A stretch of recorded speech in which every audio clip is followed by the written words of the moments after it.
Here before I go to you, Rack. First one here says this result is a little bit like you and H the fraud. I think it means me, Terry, and you, Hassam. Fish and chip paper we won't see soon. But listen, I will be honest with you, Sean. I love the fact you super chat the Terrace all the time, so I won't be disrespectful. You may put this result to the back of your mind, but a giant killing like this in the FA Cup, do you know why you know it isn't going to go anywhere? In 100 years' time, like all the other giant killings before it, it will come up every single time a smaller club plays a Premier League team forever. This game is going to be mentioned. It will not be forgotten about yesterday's chip paper. That's the beauty of the FA Cup. Man United getting knocked out by Bournemouth when a young Redknapp was the manager. Arsenal getting beat by Wrexham. Those goals get played today. So the idea that and what I will do, this isn't about you, Liverpool. This is about the beauty of the FA Cup. This game will not be forgotten. It's too historic of a tournament. These things don't happen often. So listen, I appreciate the super chat. Thank you. But I will say you're fundamentally wrong there, Sean. Rack, what was your reflection on the performance today from yourselves? Performance was shit. I don't think there's any other way to paint it. As Sam said, any player there who's had any kind of reasonable amount of first team experience, including Gerald Quansah and that Harvey Elliott, all these guys, like the younger guys, they've had first team experience. I think they take equal blame with the likes of Chiesa and Jota and Nunes and Diaz, because I'm not going to go at the really young players, because and ultimately, look, Slot deserves. He's had a lot of praise this season, and rightfully so. But today he has to hold it, and we as Liverpool fans also have to hold it. There's nothing to be said for it. It was a shocking performance. We should have won, but actually, that we should have won on paper, should I put it. On the pitch, Plymouth 100% deserve to win, and I don't think we can have any excuses. Well done to them. The only thing I can hope, the only positive I can take from this, two positives. One, that it gives us a few less games. Two, potentially, because the irony is that I tweeted yesterday, the FA Cup is up for grabs. It really is now. It is. Plymouth might win it. So there's that. A few less games potentially. If you're not going to win it, then it's best to go out. If you're in our position, it's best to go out as soon as you can to give your squad a bit of a rest. But I'm still disappointed, and maybe it gives us, even though a lot of the first team players weren't involved, maybe it gives us a bit of a kick up the backside. So you can't just sleepwalk into these games and expect to win. You can't rotate heavily and expect to keep anywhere near the same level of performance. So that's it. There aren't any excuses. Any excuse that any Liverpool fan gives will be seen as pathetic. No, listen, I agree. And I don't think there is any excuses. And even when you did create chances, this is why it was so beautiful to watch. And please, people understand, I'm talking about the beauty of the FA Cup. Even when you did have the shots that could have gone in, I don't know who shot from distance. I want to say it was the Jota, and Hazard pulls it out. The header at the end for Darwin. And as much as I normally stick it on Darwin, I'm more focused on the fact their goalie made the save. Katic at the back, the young fullback whose name I now forget, Solen. The last four were not. Anyway, I can't remember his name. Somebody will tell me in the chat. The way he came in and made those last ditch tackles. There was a block from Diaz. Diaz going to tap the ball in. There's nothing wrong with Liverpool's play there.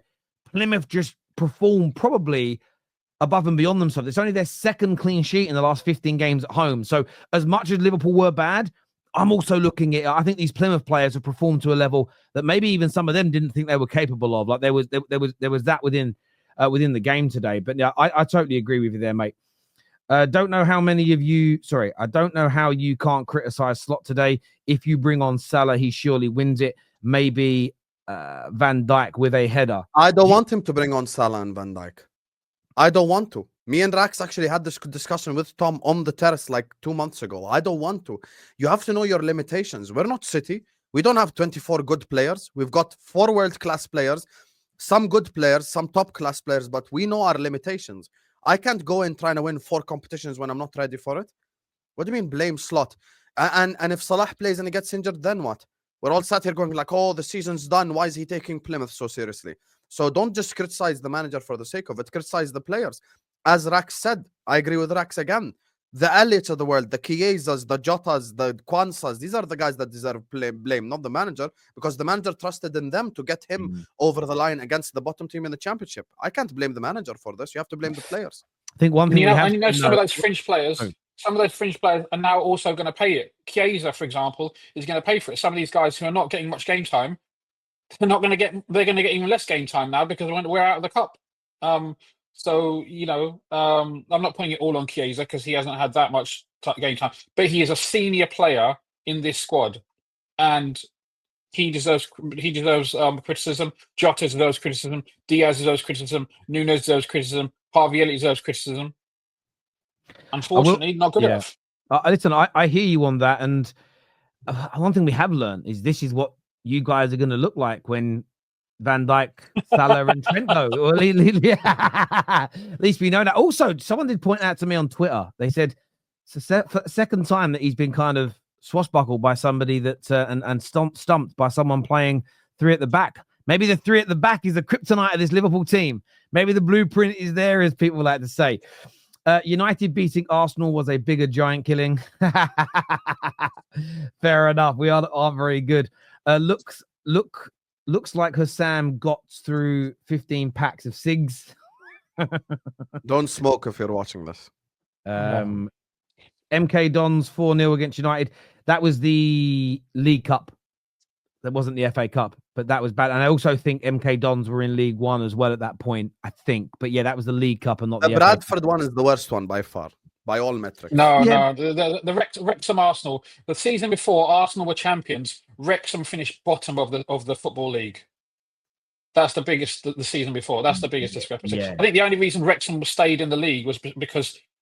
Correct me, I may be wrong. It was a team coming up their stadium didn't meet the requirements or something stupid like that. Yeah, that used to happen a lot in those days. If your stadium, you theoretically could get promoted to the top league, and if you didn't have the right facilities, you weren't allowed up. So, I think it's still a rule now. But what they know, obviously, the world's changed, and you can do like temporary structures and do these different things at bits and pieces. But yeah, listen, when we got beat by them, go back. There's a content from me on the Full-Time Devils after that game.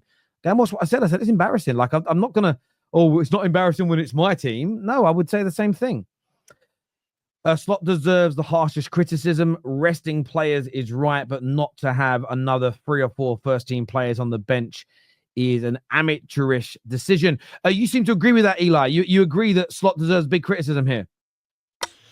I mean, I do agree. I mean, I have to agree. Sorry, Sam, but yeah, the Slot deserves criticism because I know you've got your game against Everton, but this is the FA Cup. Like, you have to be fuming by that because, like, I do understand that you didn't say that you're not going to win a quadruple, but this is the FA Cup. You've won it 2 years ago. Last season, you got knocked out by Man United, you know? And to me, the way, like, Salah, Virgil van Dijk, if you would have brought those guys on, you could have won the game. And also you have to be fuming as well because Liverpool have lost to a championship team here who are 24th, you know, in Plymouth. So if I was the manager, I deserve criticism because I picked those players and I didn't let the likes of Salah, Van Dijk, you know, Kwanzaa, as you know, Gravenberch come on, you know, because they would have made a much better impact. Like, your squad is better than Plymouth. So if I was a Liverpool fan, I'll be fuming because for me, it cannot be Slot only. It has to be the players because they were terrible, all of them. But Slot deserves criticism because, yes, you got a game against Everton, but he cannot waste all of them for that. Like, the FA Cup, you know, is a really good competition. And also, yes, I do agree that the Bradford City beat Chelsea in that season, but we've won league and we've won the League Cup. And if you guys don't, and if Liverpool don't do that, that's even more embarrassing. That's literally us right now, Elijah. That's literally us. I know, I do get that, but you better go win it though. Imagine you don't win nothing now though. You've got to go win it. That's when I'll be fuming. I won't be fuming at losing to Plymouth. I'll be fuming at losing the league. Yeah, I do get that.